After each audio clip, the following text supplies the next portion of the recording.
Okay, well, welcome back to the second lecture in Unit 8. And for this lecture, we're going to be talking about the social influences on thought and behavior, and more specifically, the causes of cruelty and violence and causes of not helping. So, in the ongoing genocide, African farmers and others in Darfur are being systematically displaced and murdered at the hands of the Janjaweed. This is a government-supported militia recruited from local Arab tribes. The genocide in Darfur has claimed 400,000 lives and displaced over 2.5 million people. More than 100 people continue to die each day. 5,000 die every month. Plus, the victims of violence in Darfur await evidence that the rest of the world cares. People know that this is going on, and yet no one is stopping it. So this is our current Holocaust. So this kind of combines both of the topics of today.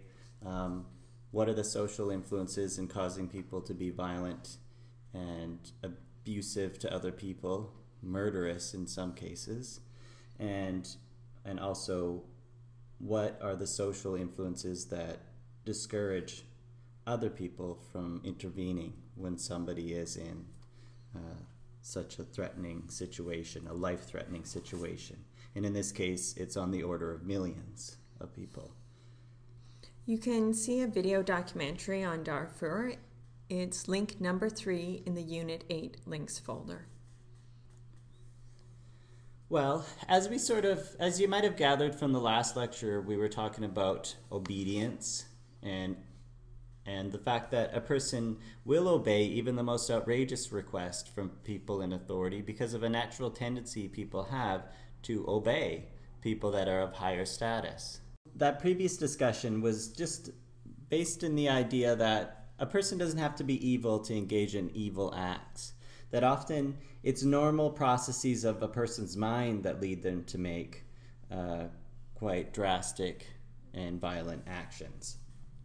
And one of the things that influences whether otherwise peace-loving folks that could make them turn to cruelty and violence are actually the attitudes that the people hold. What are your beliefs? Everybody has personal opinions about religion, politics, morality, how a person ought to live their life, etc.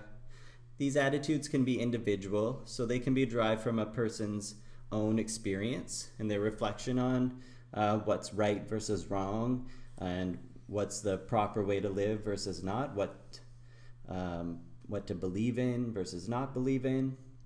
Or these attitudes can be given by some external source. So if you're a member of a religion, they tell you what kind of opinions to have, what you should have and what you should do and what you shouldn't do. If you belong to some political party, the authorities in that party might influence you in determining your belief system. So there are these external influences on our attitudes, and we have different personality traits that make us more or less susceptible to these external influences. So one is authoritarianism, and this is the unquestioning acceptance of attitudes that are given by an authority figure. So you have your beliefs because your clergyman told you so, your political leader, your parents. So anytime the excuse is, you need to believe this because I say so and I'm the expert, this would be authoritarianism. Conservatism is the unquestioning acceptance of the attitudes that are provided by tradition. So these are religious rituals or cultural practices and beliefs. So when you accept the tradition simply because that's the way it's always been done, this would be conservatism. Well, these forces, these psychological forces that lead people to derive their beliefs from others are quite strong. And they have to do with conformity. So we all want to get along with whatever social group we belong to. And so often our opinions and our beliefs are not really individually derived. They derive from the opinions and beliefs given to us by others. And you can demonstrate the strength of conformity, its power on people's opinions and behaviors in the laboratory. This need to conform is a very strong motivator for what people say they believe, what they believe, their attitudes, and their behavior. So one study, one of the most famous studies in social psychology, was conducted by Solomon Asch back in 1952. And what he did is he showed a group of 8 participants a test line, and their job was to compare that line with 3 other lines. So you've got 8 people in a room, and they're looking at a line like this, and their job is to compare it with 3 other lines presented beside that test line. And their job is just to say which one is the same as the test line. Well, what the participants don't know is that the first 7 participants are actually actors. So as far as the participant knows, there are 8 participants, and he's the 8th participant. Okay? So you line up all of these participants in order so that the real subject is the last person to go. And then you just have them answer which line is most similar to the test line. Well, of course, the answer is A. But the first 7 participants say confidently it's line B. Well, just take a look at the difference for yourself. It's pretty clear that this is wrong. But then what does that 8th participant do? Are they going to go along with what everyone else says and say line B?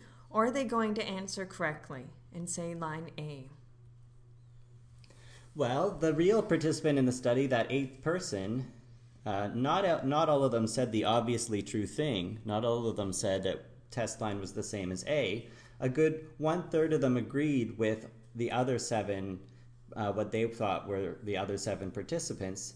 They agreed with this completely incorrect judgment. It couldn't be more obviously wrong, and they did so more than 50% of the time. So even in a case where it's so obvious what the true answer is, what other people in the group say, the motive to conform to the opinions of the group can overcome even something as obvious as the reality of the difference between these 2 lines. And only 20% of the real participants were ever completely independent. So again, only 1 out of 5 people always went with what they thought was the right answer and didn't conform to the majorities.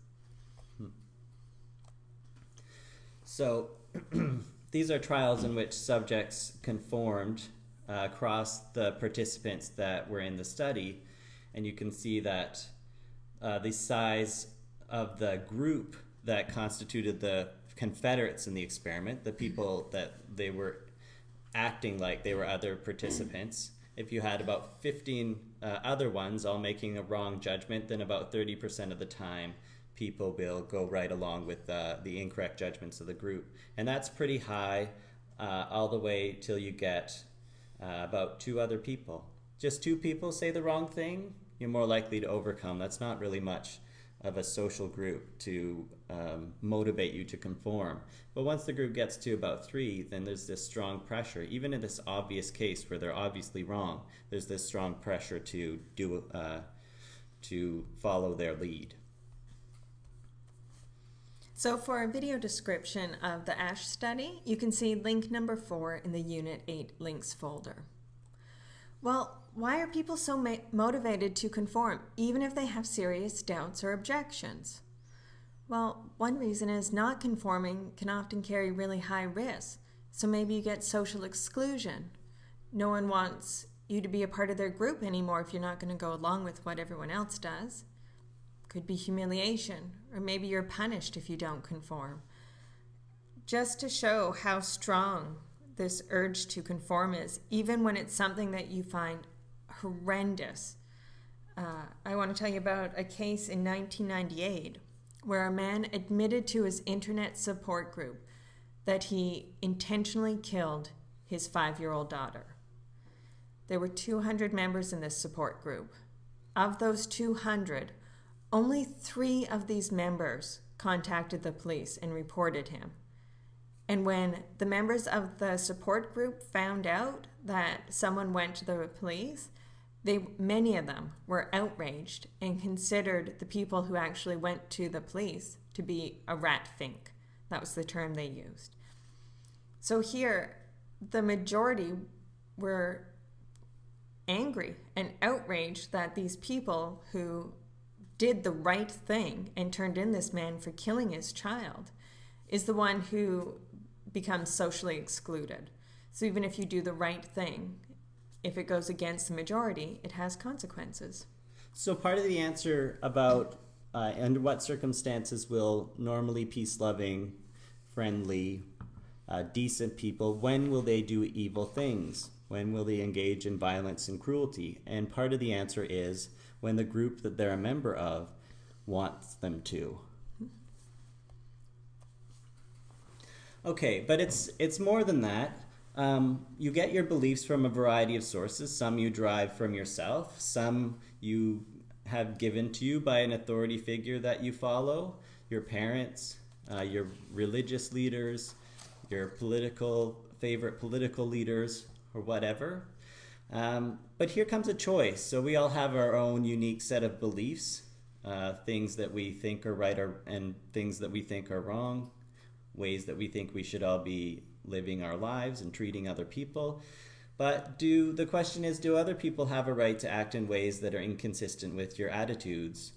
Or is your attitude the only correct one, and others that disagree with this way of looking at things should be brought into line? So how individuals and how groups resolve this dilemma here determines whether the outcome is violence and destruction or just a peaceful acceptance of other people's unique points of view. Okay, so now we're going to talk about the contribution of conformity to intolerance and tragedy, and specifically groupthink. So this is the tendency for group members to think alike and to suppress any dissent. Okay, you must agree with the majority. Symptoms of groupthink include a sense of invulnerability in action and belief. This means you're always doing the right thing. There's no doubt about that. Group members suppress dissenting opinion and intolerance of dissenting opinions when they are expressed. Now, all of this makes a group think that everyone agrees, and this can lead to risky actions and confidence that the group's attitudes and actions are the only correct ones. An example of groupthink could be George Bush's administration going into Iraq. Everyone in the inner circle was convinced there were weapons of mass destruction. They didn't need any evidence, they all just knew it. And no one was allowed to express dissenting opinion. Okay, so here you can see one of the devastating consequences of groupthink is you don't engage in any dialectical reasoning, considering all the different pieces of evidence. And war was the result in this case. Yeah, and there's been a number of other examples. People have identified groupthink as the cause of more than one space shuttle disaster, because a few people within NASA would identify some flaws in the design that they were concerned might cause a disaster, and the larger group would suppress these contrary opinions that everything was just fine with the space shuttle and they should go ahead and launch it on schedule. So everybody came to agree with the theory that the space shuttle in multiple occasions were just fine and ready to go, completely ignoring the suggestions by other expert scientists to the contrary, and suppressed what was actually, if they had paid attention to these warnings, they would have saved a number of lives and they would have saved a couple of space shuttles. Okay, so here's the groupthink process, and all of this is just to demonstrate the role of tolerance versus intolerance. And as I said, whether a person tolerates other people's perspective and their unique belief systems and accepts that they have the right to those beliefs, or whether somebody completely intolerant of these opposing viewpoints, different ways of looking at things, that has real consequences in the world. Quite negative consequences when people are unwilling to consider other people's points of view and their different belief system and their different views on what right versus wrong might be, or strategies on how a space shuttle should be constructed, or how what should be the criteria for going off and invading a country. So these have real world consequences. Tolerance tends to be a much more rational approach and leads to better outcomes because it accommodates more than one way of looking at things. So in terms of the groupthink process, groups are at risk. Any social group is at risk to think that they're always right and to suppress dissenting opinion based on these antecedent conditions. Are they a highly cohesive group, lots of togetherness? Are they insulated from the rest of the world in some way? Are they set apart somehow, a unique group set apart from the rest of the society? Do they lack methodological procedures for search and appraisal? That is, do they have procedures for evaluating whether their policies are correct or whether their belief system is a correct one? They have directive leadership. That is, there's a sort of one leader that's in control of the group as a whole.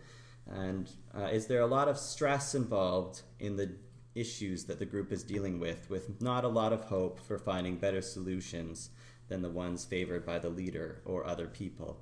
And then there's this tendency to seek concurrence, which is just a term that means to seek group consensus, that everybody agrees on the issue. And then that can lead to groupthink. This pressure for everybody to agree leads to this idea that the group is invulnerable, that we're smarter. Collective rationalization means that they all sort of coming up with logical explanations as to why they're always right and why they're better than everyone else. There's a belief in the inherent morality of the group, that they're the final say on what's right versus wrong, and nobody else really has the authority to make that decision. There's stereotypes and ridicule and caricatures of people that aren't in the group and that might disagree with them. Lots of pressure on dissenters.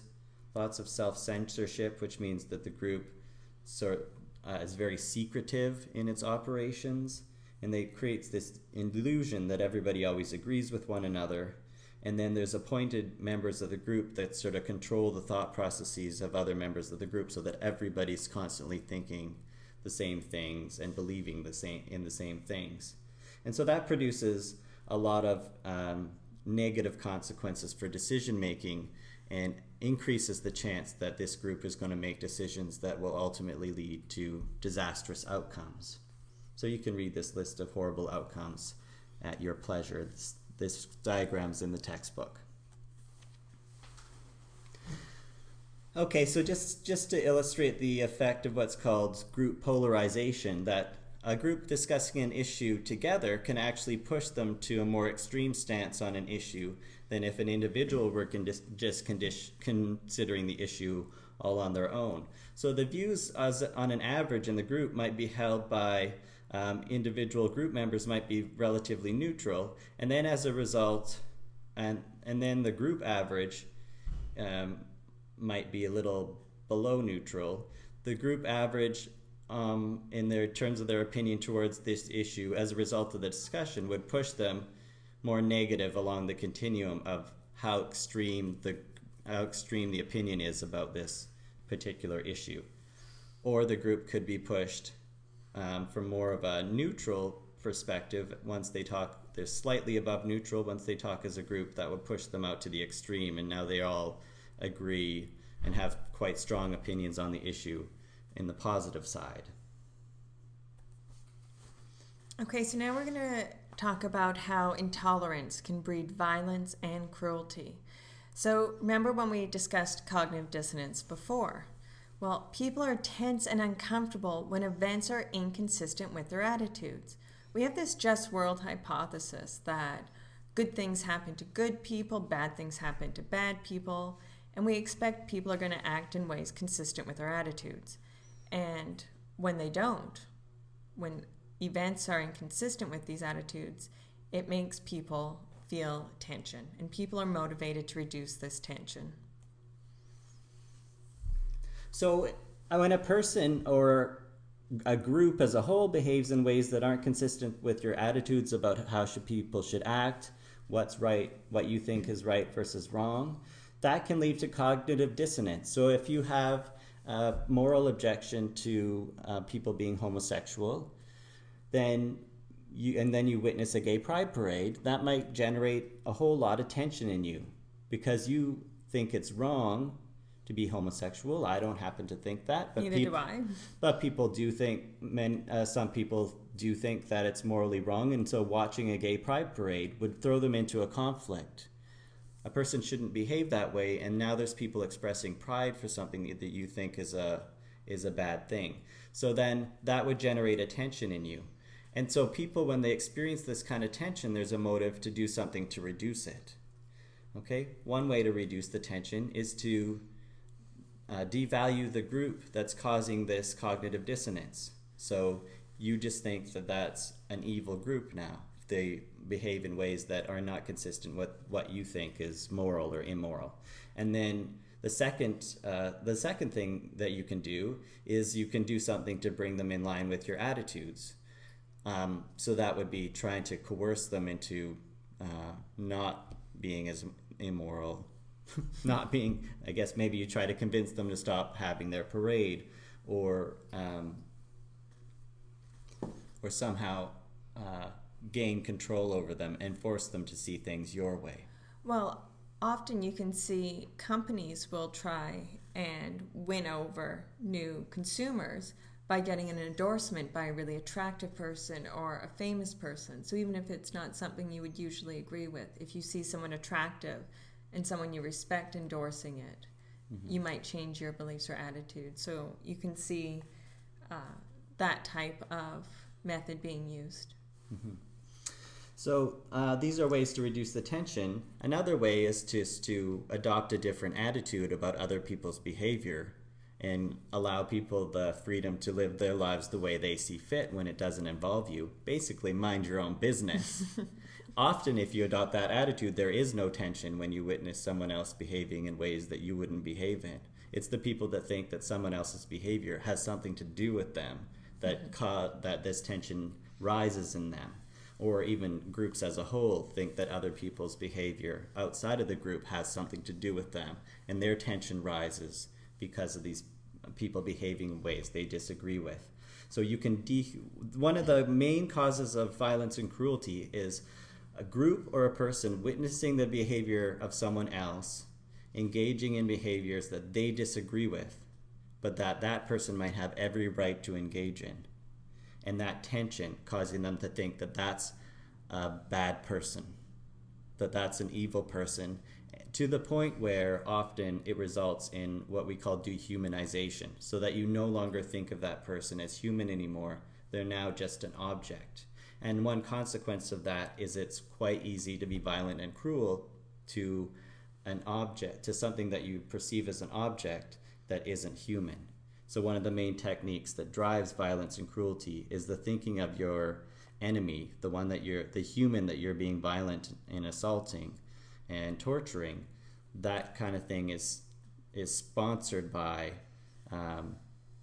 treating that other human or group of humans as not even human, somehow below your level of humanity. Well, now we're going to talk about the role of attribution. So this is the inference you make about the cause of any number of events. So why did something happen? Well, the fundamental attribution error is when we overestimate the role of a person's personality or their disposition as the cause of their actions, and we underestimate the role of the situation. So let's say there's someone in class who writes an exam and they don't do well on it. Well, you might think they're lazy or they're just not as smart. Okay, you'd be making an attribution about their personality. Or if you had a meeting with someone and they were late, you might think they're being inconsiderate, that it's part of their personality. It's not the situation, like maybe traffic was really bad and that's why they were held up and they were late. Instead, it's an attribution about the person, who they are as a person. And you can see this during Milgram's study. Some of the teachers would make comments like, the learner was so stupid, they deserve to get shocked. Okay, so this idea that you're attributing the person's performance, in this case they weren't doing well answering the questions, to their IQ. They were stupid. Okay? It's not that it would be a stressful situation, that they were still traumatized from the earlier shocks. It was that they're stupid. Well, and because they're stupid, you're devaluing them. It's all right to shock them. So, I mean, just try to tie all of these issues together. So there's a behavior out there that somebody's engaging in that you disagree with. That produce a tension in you. Okay, and that would support the dehumanization, thinking that there's just something fundamentally wrong with them and they shouldn't even be thought of as fully human. Well, that's driven by this fundamental attribution error. Because people don't, when they make these judgments, don't think about the circumstances that led the person to engage in that behavior. So consider a prostitute, and you have strong views against living that kind of a lifestyle. So you might feel disgusted with encountering somebody that is a prostitute because you're opposed so much to that lifestyle. Okay, so then that would cause that tension to rise in you. And then the most natural attribution for you to make is that they're a horrible, immoral person, right? There's something not even human about that prostitute. They're completely immoral fundamentally.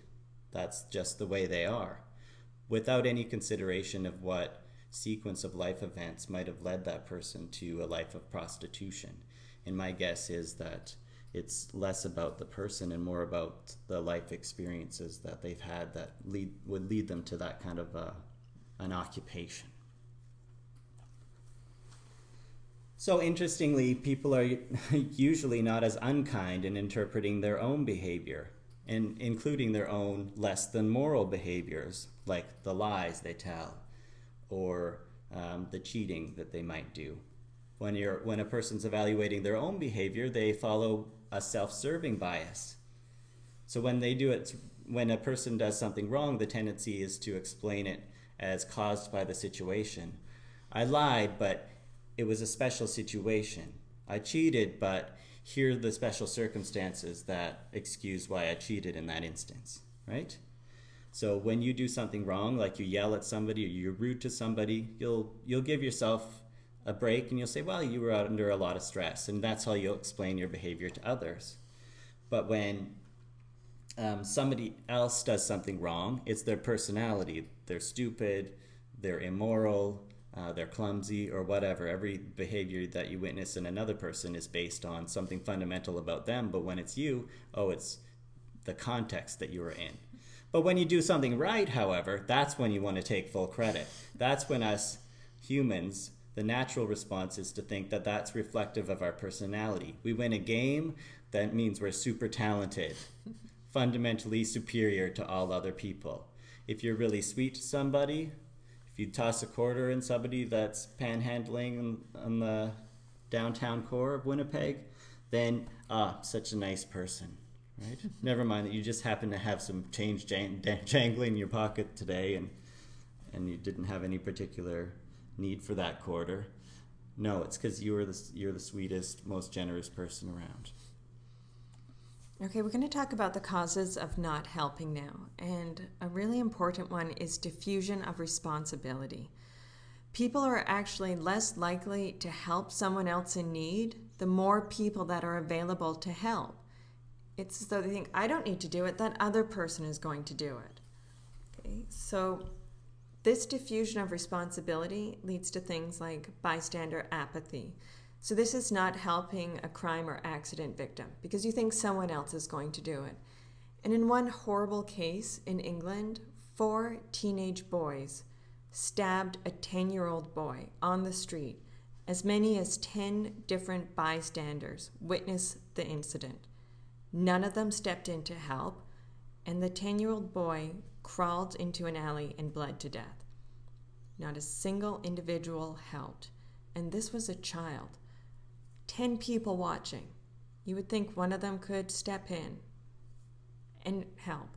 But with bystander apathy, you can get situations like this where no one helps. The other issue that diffusion of responsibility leads to is social loafing. So this is when you don't work as hard if you're working on a group project than if you work alone. Why should I do so much work on this project? There's 4 other people in the group. They'll be able to pick up the slack. Okay, you just don't work as hard. So this is an issue with group projects. So for video illustrations of the bystander effect, go to links number 5 and 6 in the Unit 8 links folder. And for a video description of the case of Kitty Genovese, go to link number 7 in the Unit 8 links folder. Kitty Genovese was a famous case in New York City in the 60s, a woman who was being stabbed and assaulted in an apartment block right in the middle of an apartment complex, sort of the courtyard. She was on the steps. Rather the steps, right? Okay. And her mother-in-law was watching from the window. And she was screaming for her life while a man tried to kill her, was in the process of stabbing her several times.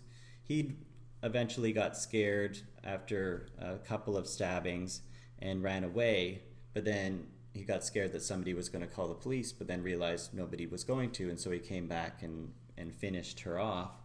And dozens of people were aware that the woman was getting killed. Not one person bothered to call the police to help save her. Not one of the person intervened to protect her. So this was a very disturbing case of bystander apathy. It just illustrates not that people are bad. These people aren't bad. It's not like they don't care about murder, right? It's that they assumed somebody else was taking care of the problem. It's that diffusion of responsibility. Well, another cause of not helping, or cause of not helping very quickly, is what's known as the just world hypothesis. Lana mentioned it earlier. It's the idea that people more or less get what they deserve in life. Whatever happens to you in life is pretty much, your just desserts, right? It's your destiny, right? So the idea is that more or less bad things will happen to bad people in the long run, and good things will tend to happen to good people, and bad things won't happen to good people. One problem with this is that it can lead to blaming the victim for the situation they find themselves in. So it can be hard to motivate people to help somebody that's in trouble, because this just world hypothesis leads the people to assume that they're in that awkward situation because of their own actions, and it's their own fault.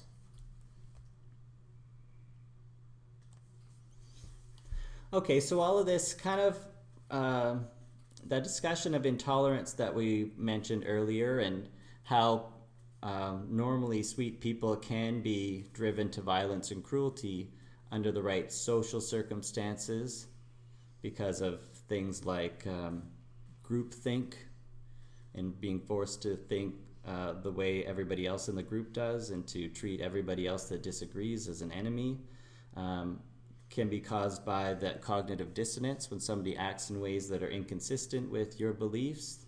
That could lead you to dehumanize them and encourage more cruel and violent treatment of them.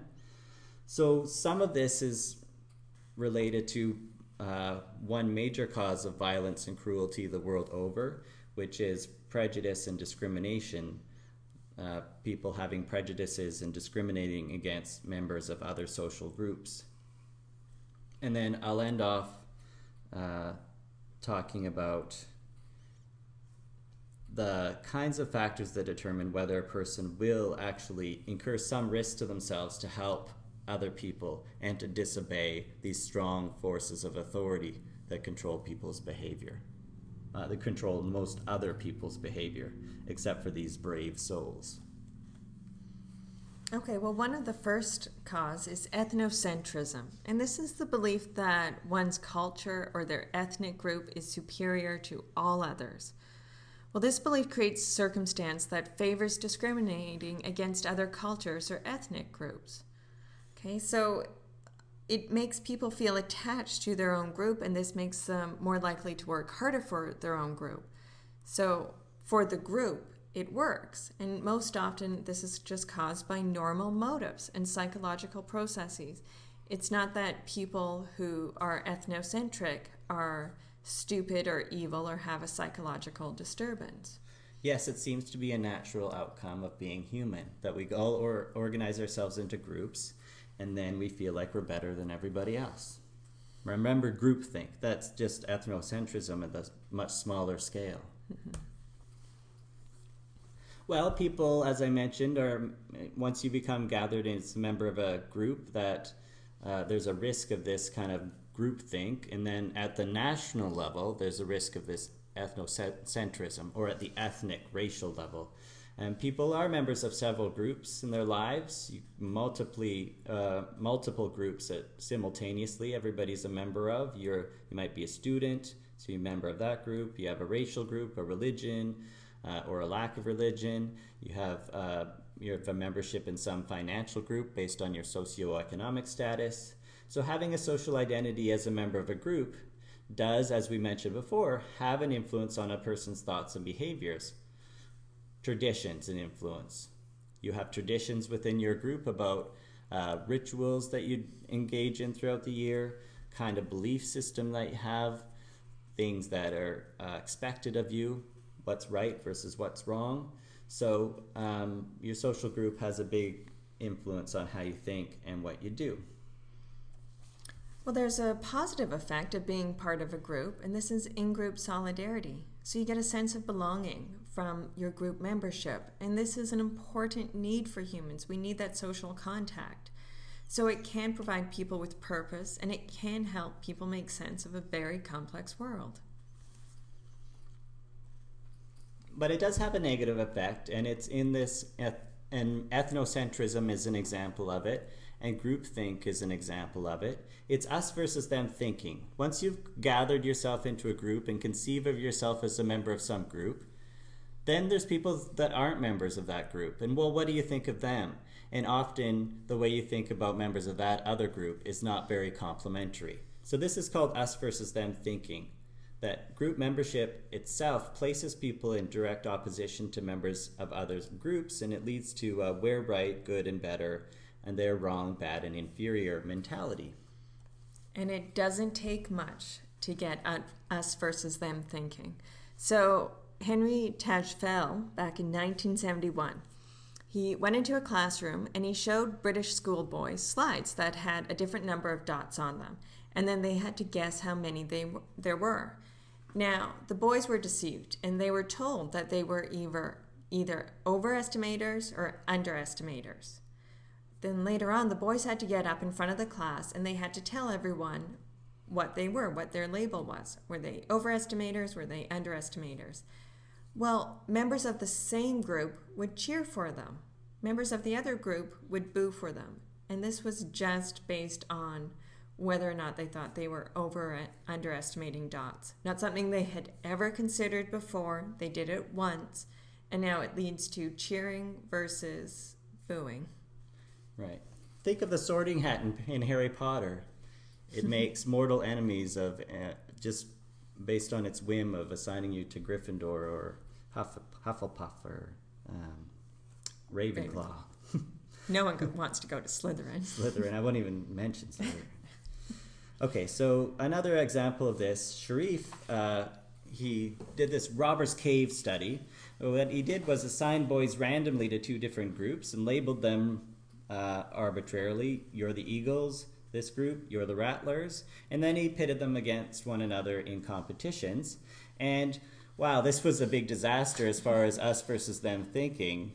They instantly hated each other.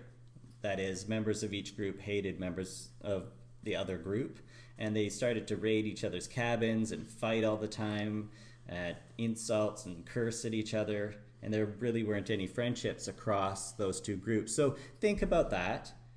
These boys had no reason to be friends or enemies with the Rattlers if you were an Eagle. If you're a Rattler, you had no reason to particularly have close friendships with other members of the Rattler group. You were assigned to these groups at random. But that's all it takes, literally. Different labels is all it takes. And these people are at each other's throats. One group battling the other. Well, this seems a little unnerving. That's all it takes? A new label, and all of a sudden these teams hate each other, these groups of boys? Well, one thing Sharif did is he had these boys that had their different groups and were engaging in us versus them thinking. He made them take part in tasks that required the cooperation of the entire group. So no longer the two small groups, Eagles and Rattlers, but instead it would require everyone to achieve. and this would be something like pulling a truck up a hill. So now there was interdependence in reaching a mutual goal. They couldn't achieve their task, complete this task, unless they had help from this other group. So now there was an interdependence between each other, and as soon as this happened, they started becoming friends between the groups. And these two smaller groups were replaced with one large group. So that's the way to eliminate us versus them thinking. Groups cooperating instead of being in competition. Okay, us versus them thinking is one of the major supports for stereotypes that people come up with about members of other groups. So if you think that you're in a membership in a group makes you better than members of another group, then you'll tend to assign blanket negative statements about members of that other group, and we call those kinds of statements stereotypes, negative stereotypes. So then there is natural human tendency to assume members of any group do share common traits, and that's what a stereotype is, this idea that members share a certain set of traits in common. The stereotypes could be negative, so you could have this idea that a group of people, they're generally lazy, stupid, weak, they're greedy, or it could be positive, so that you might have a stereotype about a group, they're all so smart, or they're all very hardworking, or clean, or whatever. So you can think about this. Here's a set of stereotypes you might have for a sophisticated professional. Drinks fine wine. They all drink fine wine, don't they? They all travel for a hobby. They like the arts and patronizing it. They're very health conscious, read a lot of books. Working class guy, well, they watch TV mainly. They smoke probably a big sports fan and bowl in their free time and drink a lot of beer. Okay, so that person who holds stereotypes thinks that this pretty much accurately characterizes all members of this group, and these features characterize all members of this group, and it's a way to kind of sort people. Well, that group of people's like this, that group of people's different on these following features. Okay, and that's a stereotype, but there's quite large difficulties with having these kind of ways of categorizing groups of people, blanket statements about members of a group of people. Well, here are some errors that are caused by the use of stereotypes. The first one is that the characteristics of the other group become exaggerated, and this strengthens a sense of us versus them. Okay, if you exaggerate these characteristics, so we're the working class stiff on the other slide, always drinks beer, must be a sports fan. Okay, you develop these very clear characteristics of this stereotype. You also get a perception of the members of the other group that is always favorable to the stereotype. So this is the confirmation bias. You only seek out evidence that confirms your stereotype. If you happen to come across a working class stiff who likes to travel, you're going to be more likely to ignore that difference and just focus on something else he does that would be consistent with the stereotype. And the third one is that differences within the other group are underestimated. So you tend to view everyone else in this group as the same. Okay? And this further strengthens a sense of us versus them because they're all alike. Okay? Because you've underestimated the difference and the variability within that group. And remember, we also strengthen and exaggerate the characteristics of the other group. So you develop this set of exaggerated characteristics that everyone has, and then you can compare that with your own group, which you can see is very different. And this can lead to a lot of unfair assumptions about individual group members. So when you have that stereotype and you underestimate the variability within the group, then you're applying that stereotype to all group members, regardless of whether or not it applies to them or not. Mm-hmm. There may well be plenty of working class stiffs who drink wine, not beer. So here's are the roots of discrimination. These stereotypes that you might have about members of another group, or not you, but a person might have about members of another group.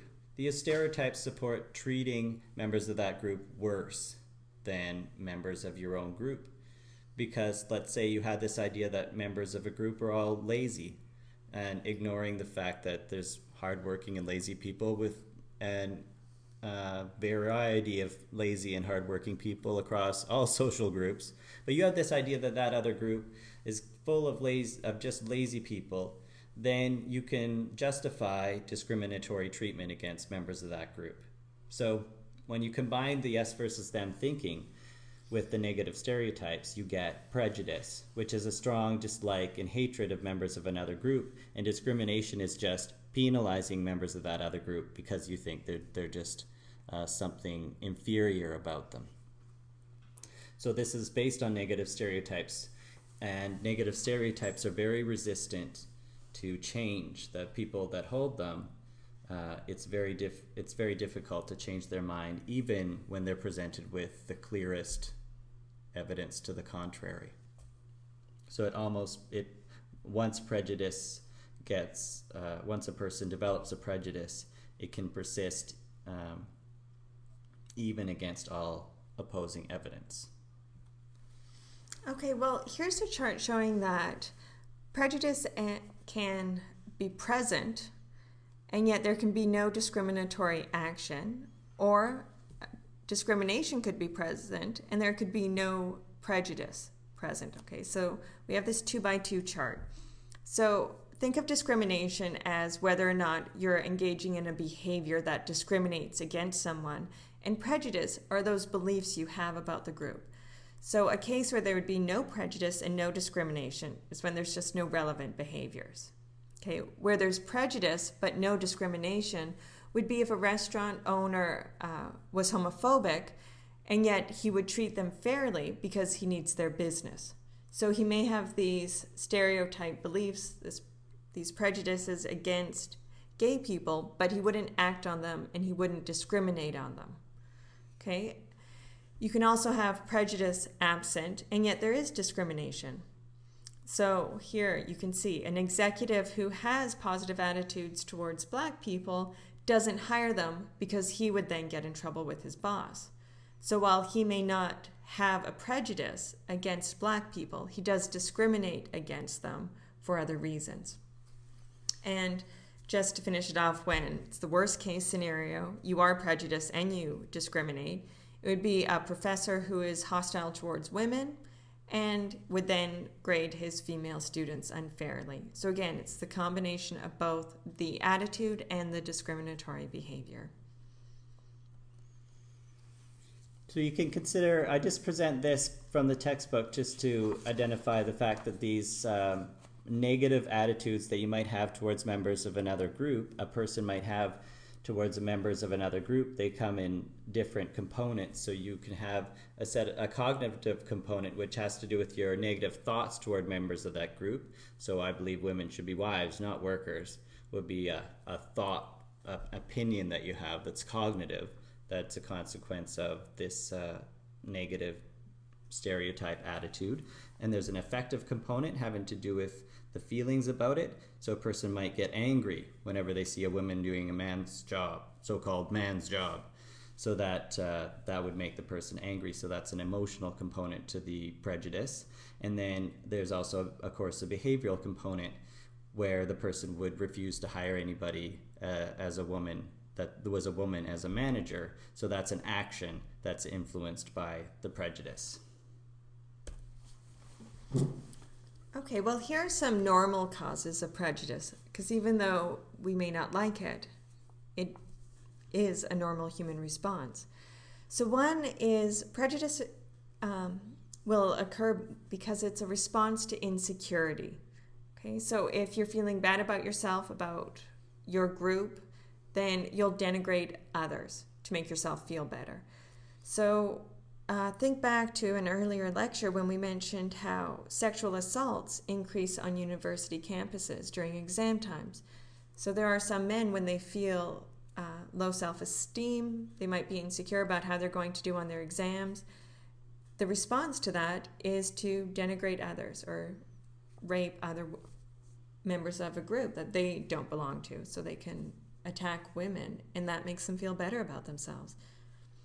Prejudice can be a component of cultural traditions, and it can function to bind group members together.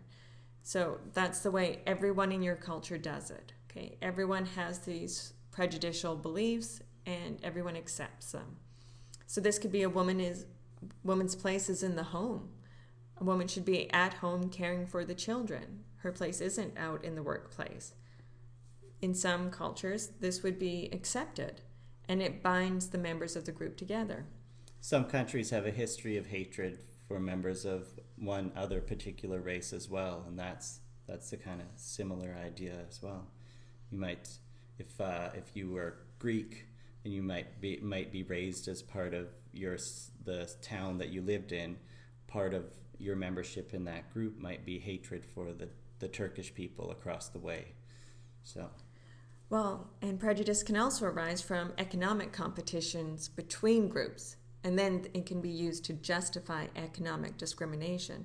So imagine if times are tough, it's hard to get a job, then you might have this prejudice arise because you see other groups as being able to provide cheaper labor. They're a threat to your ability to get a job.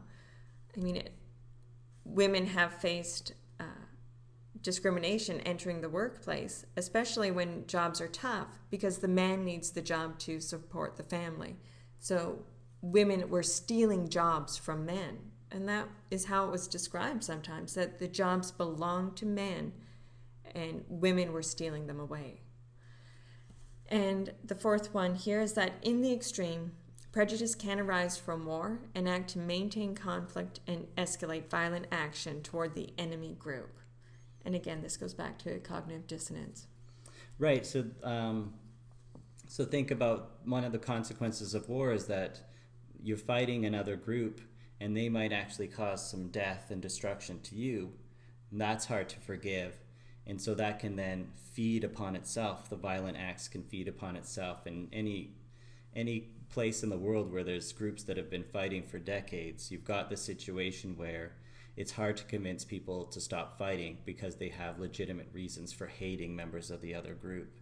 It's hard to sit down and act friendly with people who might have been responsible for killing your parents, for example. And they also might be denigrating the members of the other group, devaluing them because their attitudes and beliefs are different from their own. Mm-hmm. Right. So it's a big combination. This is the soup of prejudice here. Lots of causes, but very normal human reaction that comes as a consequence of us all being organized in different social groupings. The implication is that if we all thought of ourselves just as human and not really being members of discrete social groupings, then we'd hate each other less and discriminate against each other less.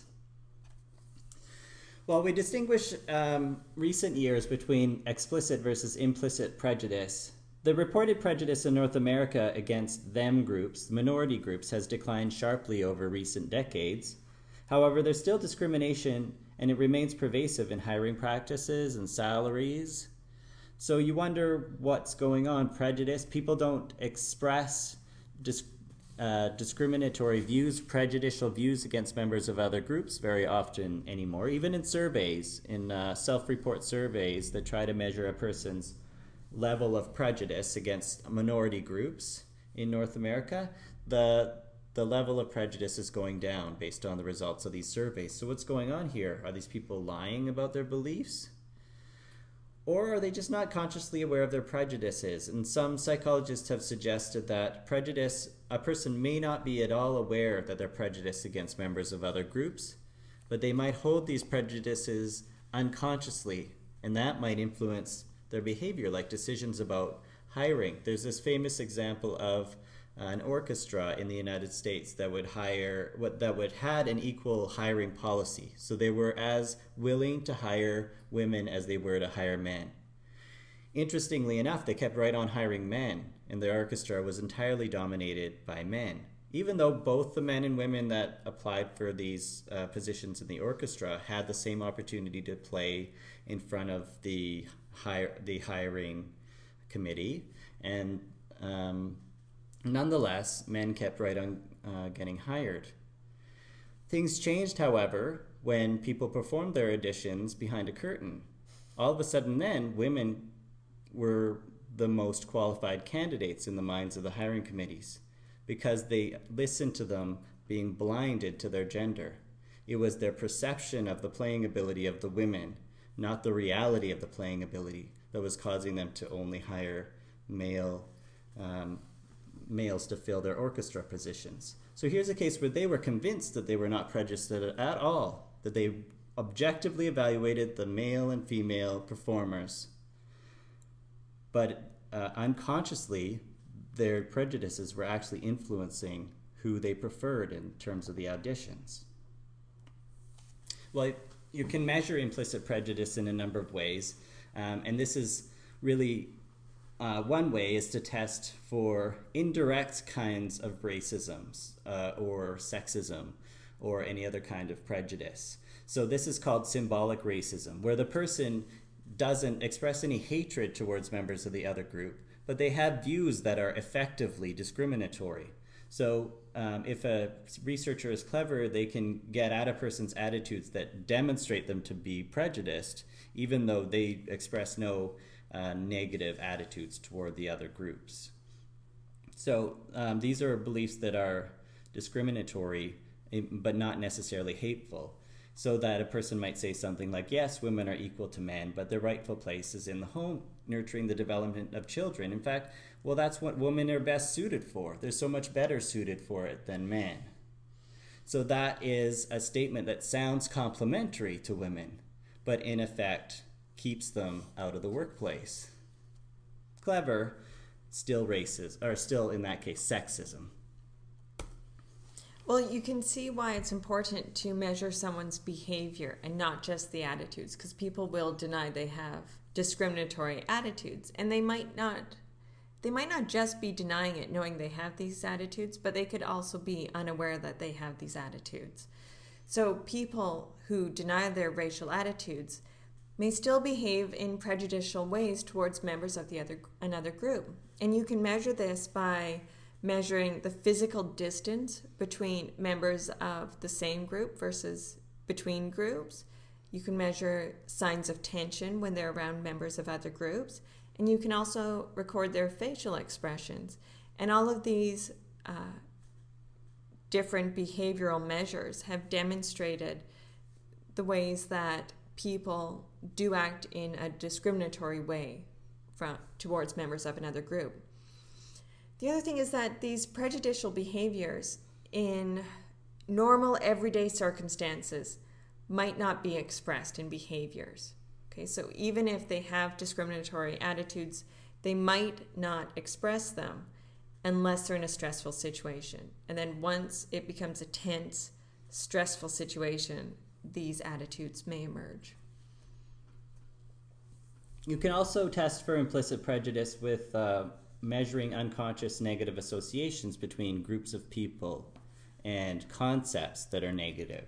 So one example of this, it's an attitude test that social psychologists have developed, in which you can measure the speed of responding to different words and whether they're positive or negative in their emotional tone when they're paired with either a black person's face or a white person's face. So in the United States, many of these experiments have been done where you find that white students take longer to judge a positive word like triumph or honest as a positive word when it's paired with black faces than when it's paired with white people's faces. And it takes longer for them to judge a negative word like devil or failure when it's paired with white people's faces than when it's paired with black people's faces. And so these are people that in a survey show no signs of any kind of conscious prejudice, but they still have, there's evidence that they have that the black people's images, that's more closely associated with negative concepts. And the white people's faces are more closely associated with positive concepts, reflecting in sort of an unconscious form of prejudice. Now, it's hard to know whether these are real examples of prejudice or merely the result of prior exposure to the associations between members of a certain social group, Black Americans, and the members of the majority group, the white American faces. So think about the news media and how there might be a lot more exposures to young black Americans engaged in crime and criminal activity than white people in the news. There might be an overexposure of black people being shown to be criminal on television, and then a negative association gets formed that's completely unfair to members of that group because it's a teeny minority of that group that's actually engaged in criminal activity. Still, the association between negative concepts like crime and that group occurs because the main exposure a person gets to members of that group are on television, on the nightly news.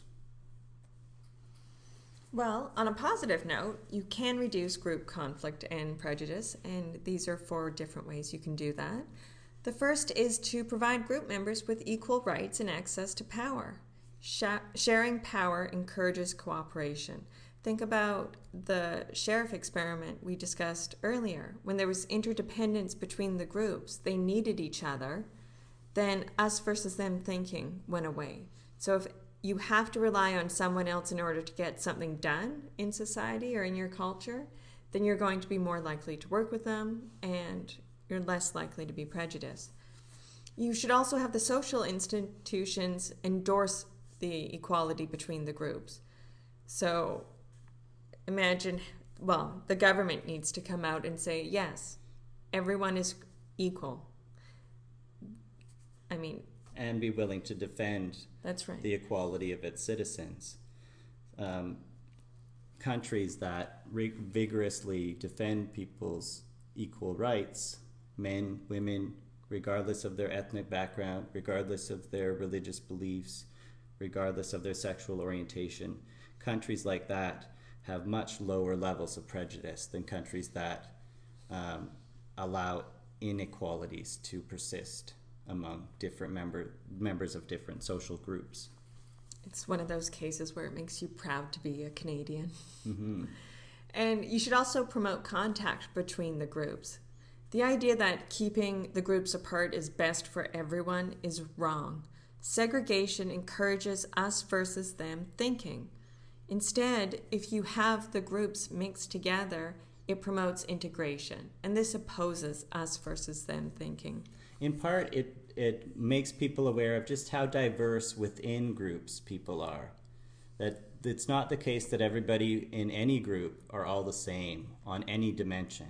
And it's really hard to persist in that belief. Although these prejudicial beliefs are hard to get rid of, it is almost impossible to keep them if you're constantly getting exposed to the full variety of people that you can encounter from different social groups, right? And realize that people are much more similar between groups than they are different.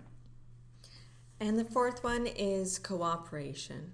If you have cooperation between the groups, it's going to reduce us versus them.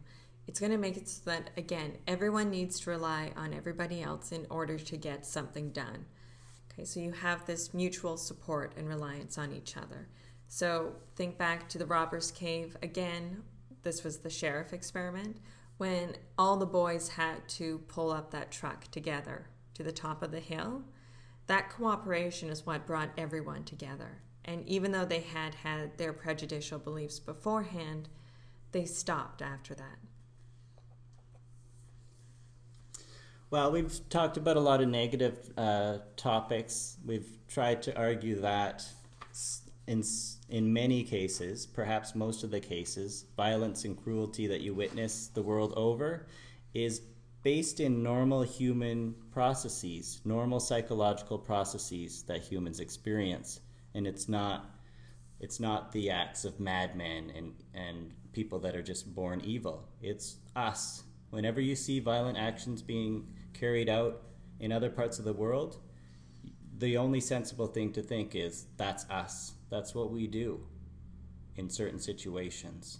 And it's the changing the way either people react to the situations or changing the situations that's required in order to reduce the kinds of violence and cruelty that we see throughout the world all the time. And there's normal processes associated with engaging in this cruel acts when you're asked to by authority figures, and because your culture has hatred towards members of other groups embedded within it, so that the normal reaction to that is to go along with everybody else. Well, that's not the case in all instances. There's been a number of people throughout history that have witnessed injustice, and they couldn't tolerate it anymore. And this is a case where maybe intolerance is not a bad thing. Witnessing an injustice, violations of human rights and human rights to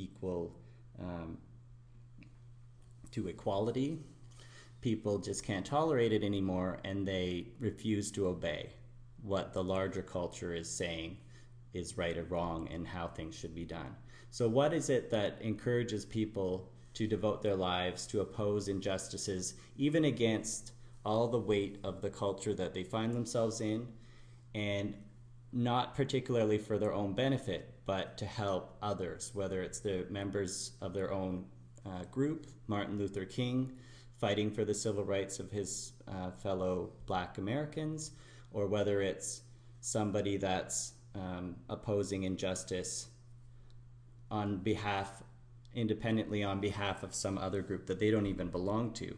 And there's many people that risk their lives to help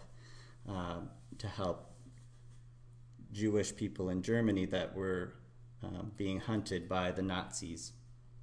And so a number of people did help people that were under threat of being sent to concentration camps, did help them hide and escape.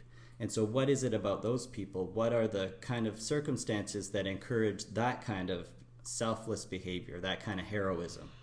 Well, the first thing is a person needs to know that help is essential. The person needs to know that help is needed.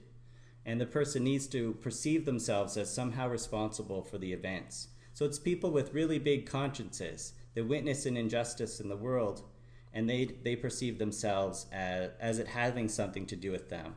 That if they don't do anything, that they're as much to blame as anyone else. You have to perceive the benefits of helping or opposing as outweighing the perceived costs. Okay?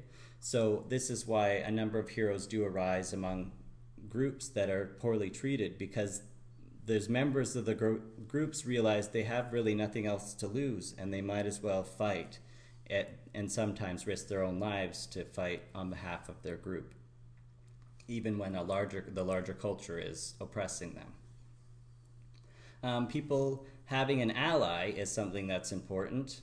A few people can become quite a powerful force, even when the larger majority of people completely disagree. So remember those conformity experiments. The Milgram obedience experiments, where just one other person saying that they weren't willing to deliver the shock was enough to convince participants to back out of the experiment. And the fifth thing is entrapment. A lot of the most famous instances of people gaining leadership and leading a cause against oppression or injustice, they just started by going to a rally, and they just, little by little, they keep gradually becoming more and more invested in the cause until finally they're the leader. Okay, so you start just going to a rally because there's some issue you believe in, and you end up gradually over years, step by step, you end up as Gandhi in the end. So that's entrapment can work not only in pushing people toward violence, but also in doing extraordinary things that are positive. So often people won't do something if they think of the outcome first. It's so overwhelming, there's so many steps involved. Oh my gosh, it's scary. Well, people don't often get there by thinking of it all at once right at the beginning. They start by taking a step, and then they're ultimately led to that unexpected conclusion where all of a sudden you're leading a big civil rights movement.